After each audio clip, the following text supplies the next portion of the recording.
गोथार बुब्लियाव बे बानुगाव जौगाखां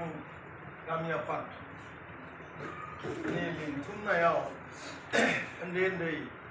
बे फंबाय बिनानाव बारग'सार जानो हानाय फरायसुला फरायसुलि बिथांमोनखौ फिसायैब्लाबो मान मोनसे बावनाय बे मेलखौ सामलायनाय बिथां मिथिसार बसुमतारी ब्रह्म बिथाङा आंनिनो फरायसामोन गोदो कलेजाव आं मोजां मोनदों गावनि फरायसाफोरखौ बिदि मोनफैयोब्ला जों साननो हाया जों फोरोंहरनाय फरायसाफ्रा बेबायदि जों लेक्सार होगोन जायगायाव मासि लालायनाय दा बिथांनिसिम आं रोजा रोजा साबायखर बावग्रोबाय बे गामिनि गावबुराजों लोगोसे नेहाथारि आरो गुबुन गुबुन बिबानाव थानाय बिथांमोन गामि आफादनिफ्राय एखेबारे जोबोद मोजाङै बेबायदि गोथौ गामियाव अनलायनानै रायजो जानाय बे गामिनि आइ आफा बिदा फंबाय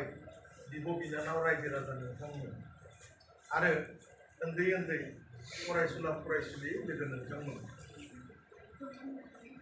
आं बुंस'नो हाया नोंथांमोना आंखौ मा नुनानै लिंहरदों मा लुबैनानै लिंहरदों आंनि खुगानिफ्राय माबा मोनसे मोजां मूल्यबान स्पिच एबा बुंथिनाय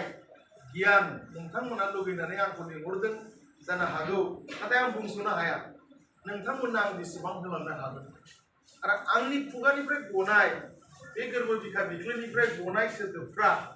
नोंथांमोननि जिउआव गनायथाव जायोना जाया एबा खोनासंथाव जायोना जाया माबाफोर गेना गोरोन्थि बुंफ्लांलाङोब्ला नोंथांमोना आंखौ सासे बिथाङाबो बर' फिसा ओरै होननानै खेमा होगोनखौ आं मिजिं थिखानानै लाग्रोनाय जाबाय गिबि गिबियाव आङो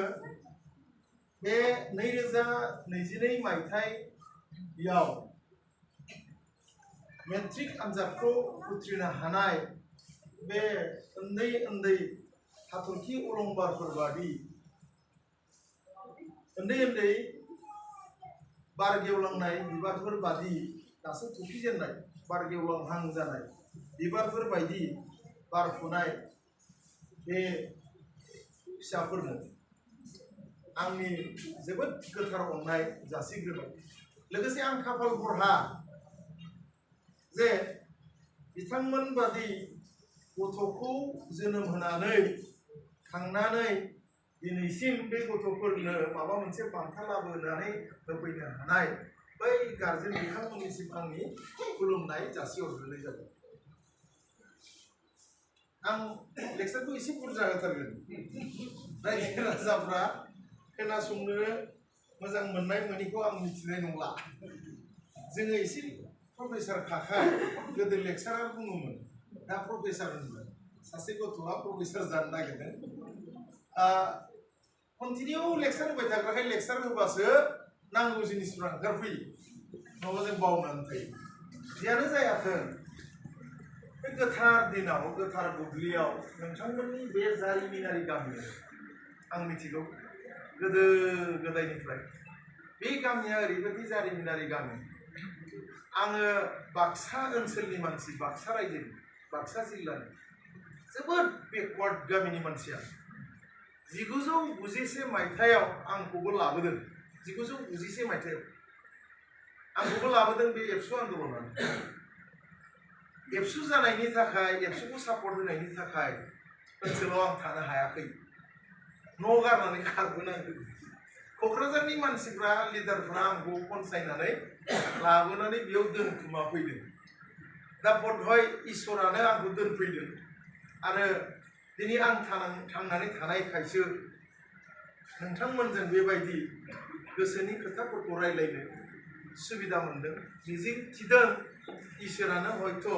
बे जिनिसखौ आंनो खालामनानै होफैदों नङाबा आंनि खर'जोंबो गुलि थांदों खानाय बिलाइया खामलांदों आदै आथिङाव नाङाखै आदैया एसे खामहां जानानै लंपेन्टआ जिदों आलियाव उन्दुलायनानै होनायाव दुब्लिबारिनि आलिया सिलाइनि गुलिजों गावनानै गुरलाब थांनानै बिखुङाव नांनायखौनो आइ दै आंनाव नांबाय होननानै आं सिखारना खाराखै उनाव है जाम्बा नाङाखै खार गसं होननायावसो आं खारनो रोंनाय मानसि गतिके जारिमिनजोंनो फैनाय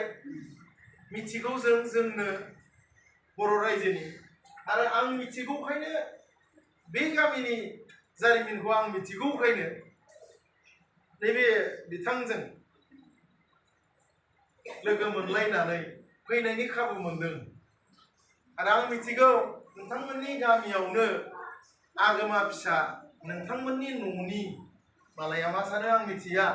बिथांखौ जों मानिनांगोन रबिराम नार्जारि मोनसे समाव आं क'क्राझाराव थाफैनानै 2001 मायथाइयाव अब्लाबो एनडिएफबि बिएलटि नांलायनाया जोबाखै बे समाव बिथाङा एबसुनि प्रेसिडेन्टमोन नोंथांमोननि बे नायलु जालु दा एमएलए जोंनि अनजाथाव रबिराम नार्जारि बिथाङा बे समावबो आं थांफिनदोंमोन बिनिफ्रायनो माबा मोनसे खारनाव ओइदिनखालिबो जोङो गान्दा क्लाबनि जों दाबोनाय गान्दा क्लाब बेयाव मिटिं मोनसे जानायाव गेजेरनिफ्रायनो आंनि सासे लोगोखौ लांनानै बेबायदि जायगायावनो जोख्लायनानै गावथारदों आं सानदोंमोन आं दिनै थैबाय नाथाय बिथांमोननि टारगेटआ एबसुनि कर्मचारिखौसो गावनायमोनखाय आं गबोनाय जादों दा आंखौ जोबोद मोजां मिथिगौ नोंथांमोननि रबिराम नार्जारिया बिथाङानो प्रेसिडेन्ट समाव बिथांनि लिटारेरि सेक्रेटारिखौ गावथारदों जोंनि आखाइनिफ्राय सेना लांनानै आं नैबे बिथांनो खिथाखांबाय दा बिथाङानो आंखौ गावनि गारिजों फैनाय समाव आरो नों दाथासै होननानै लानानै फैदों क'क्राझार आं बे समाव क'क्राझाराव इस्टाब्लिश आरो गिदिं गिदिं आं साख्रि मावदों आं बेखौ एसे खिथाग्रोबाय खारन बे गामियाबो बेबायदि गोबां खस्थ' मोननांदों बै समाव बेखौ रायखांनानै दिनै गोथार बुब्लिनि समाव आं दुखु होआ दुखु लालायलाया जों बे थांनायखौ गारदो दिनैनि बे गोथार बुब्लिनिफ्राय गोथार मिजिंजों गथ' गथायखौ फोरोंनायनि जानजि खाफ्रानांगौ ओरैबायदि जानजि खाफ्रानांगौ आं ओंखायनो दहाय बुंखादों दिनै जोंहा बानजु नार्जारि बिलिया ब्रह्म ददेरे ब्रह्म मौसुमि ब्रह्म सुस्मिता रेजिया प्रानजित खबाम आरो सुबुंगोरा ब्रह्म बिथांमोना मोनसे टारगेटजों सोलोंथाइ लानो जानजि खाफ्राबोदों दा बिसोरबायदि थमेन फुनाय थफि फुनाय बार गेवलांनो नागिरनाय बे बिबारफोरखौ जोङो बिजौआव खेबस'नो मोना जों खेबस'नानै दोनबा बिसोर लरहायो आं ओरैबायदि बाथ्रा बुंनो सानदों जे 1999निफ्राय 2003 मायथाइसिम आं सर्व शिक्षायावबो मावदोंमोन गिबि खेबनि आसामाव सर्व शिक्षानि मोनगु जिल्लायाव रेसिडेन्सियेल डिस्कर्स सेन्टार जायफ्रा स्कुलखौ गारनानै गेलेबायनानै थायो बिदि गथ'फ्रा बिसोरखौ स्कुलाव लायफिननाय बै डिस्कर्स सेन्टाराव लाखिनानै फोरोंनानै आरोबाव मेइन स्ट्रिमाव स्कुलाव माने बैसोखौ नायनानै हानायसिम फोरोंनानै 14 बोसोरबा एमइ स्कुलनि क्लास 6, 7 आव सोहैनाय बेफोरबायदि साख्रिबो आं मावदोंमोन डिस्ट्रिक्टआव गंसेल'मोन क'क्राझार जिल्लायाव गंसेल' रेसिडेन्सियेल डिस्कर्स सेन्टार आं बेयाव माने क'अर्डिनेटर बादि गथ'फोरखौ लायनानै फोरोंनानै मेइन स्ट्रिमाव हरोमोन बेबायदि मावदोंखाय आं मिथिगौ जे बेवहाय ओरैबायदि मोनसे मुल मन्त्र दं बुंनाय दङ जे गथ'फोरखौ 17 बोसोर बैसोसिम जोंहा हमथानो हानाय गोहो गैया जों गार्जेना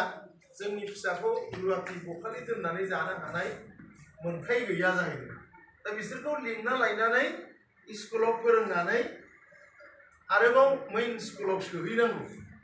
बिनि थाखाय गभर्नमेन्टआ जानांगौ बेखौ होयोमोन नाथाय जोंनि आसामाव जों जाखौ नुदों जोबोद थगायनाय नुयो नोंथांमोना नुयो रिलिफनि दैबानायाव बुस्थु रानहैनायाव फैसा लाखुमाबायनाय दा नुगासिनो दंथारोना गथ' गथायफ्रा मिथिगौ बेखौ दा जियानो जायाथों आं फैनि फारि फारि जे एथ' खस्थ'नि गेजेरजों लेखा फरायनानै दिनै 76, 68 54, 58, 49, 52, 54, 41% लानानै जोबोद मोजां पारसेन्ट बेबायदि जों बायदि गामिनिफ्राय फरायनानै उन्दैफ्रा बेबायदि मार्क लाखिनो हानाय गथ'फ्रा इसिबां डेभेलप जों जुदि सुबिदा होनो हानायबावमोनब्ला हाबावनायमोनब्ला हयथ' बिसोरो बिनिख्रुइ बांसिन लाखिबावगौमोन आरो जों जुदि आसि थुनाय नैबेखौ फरायलायबाबा बेखौ फरायलायबाबो होननानै जुदि जों बै समाव बुंनो हानायमोनब्ला आनजादनि सिगां हयथ' बिसोरो हाबावगौमोन दिनै जोंनि गेजेराव बोसोन होग्रानि अभाब माने गथ'फोरखौ लामा दिन्थिग्रानि अभाब जायनि फलाव जोंनि गथ' गथायफ्रा देरफुनाय गथ' गथायफ्रा लामा आन्दायनानै गुबुन लामाजों खारनो नाजागासिनो दं आं दायो बुंगोन एसे उनाव गोबां बाथ्रा बुंगोन दा आं नै बिसिनि खोथाखौनो टारगेट खालामना बुंग्रोनि सोलोंथाइनि खोथाखौ दिनै बे उन्दै गथ'फ्रा फरायै मेट्रिक पास जाबाय मेट्रिक पास जाजासिमाव खय बोसोर फरायबोखो हिसाब खालामलाय बानजु एलपिआव खय बोसोर 5 बोसोर बेनिफ्राय एमइआव 3 years बोसोरथाम 6, 7, 8 आथिखालाव बेनिफ्राय 9, 10 थारमाने नोंसोर 10 बोसोर लेखा फरायदों दानिया 10 बोसोरा माला थांखो मालाबा मिथिदोंना थाङाखै 10 बोसोर थांबाय लेखा फरायनाया बेनिफ्राय रायजो राजायाबो बिराद मोजाङै खोनासङो अंक 10 बोसोर लेखा फरायखांबाय गथ'फ्रा हाथा हारमा मालाबानो पात्ताखौनो मोनाखिसै जों दा फरायबावनांगौआ खै बोसोर दं हायार सेकेन्डारियाव 2 बोसोर कमन जुदि फरायोब्ला आरो सोरबा साइन्स फरायब्लाबो बा दस्रा फरायब्लाबो जुदि सिआइटिआव माबानि बादै एखेबारे बे स्टार्टिंनिफ्राय 5 बोसोर फरायनाय मोनसे कर्स दं बिनि बादै जों कमनखौ लाथ'बाय गथ'फोरनि टारगेटआ गासिबो कमन साइन्स आर्ट्सबाबो हायार सेकेन्डारियाव बोसोर आं बुंग्रोनोसै डाक्टार जुदि फरायहैयोब्ला डाक्टार जानो नागिरदों बानजुआव डाक्टार जायोबा हायार सेकेन्डारिनि उनाव बोसोरब्रै एमबिबिएस सिमाव 1, 2, 3, 4 6 बोसोर फरायबावब्लानो सासे फुल प्लेजेड डाक्टार फरायखांखाबाय 10 बोसोर हाथा हारमा दा सिगाङाव 6 बोसोरल'सै होनबानो बे सासे मानसि जायो दानिया नै बिसिनियाव कमन फरायग्राफोरनाव मास्टार जानो नागिरग्रा आर्मिफोरनियाव फैदो हायार सेकेन्डारिया कमन बोसोरनै डिग्रिया बोसोरथाम 1, 2, 3 एमएआ बोसोरनै 1, 2 7 बोसोरल'सै 7 बोसोरल' फरायबावनांसिगौ थारमाने खावसेनि बाराखौ अलरेडि नोंसोर फरायखांखाबाय 10 बोसोर फरायखांखाबाय दा 7 बोसोर फरायब्लानो फुल प्लेजेड प्रफेसर जायो एमए एमएससि पास जानानै डाक्टार इन्जिनियार फरायबा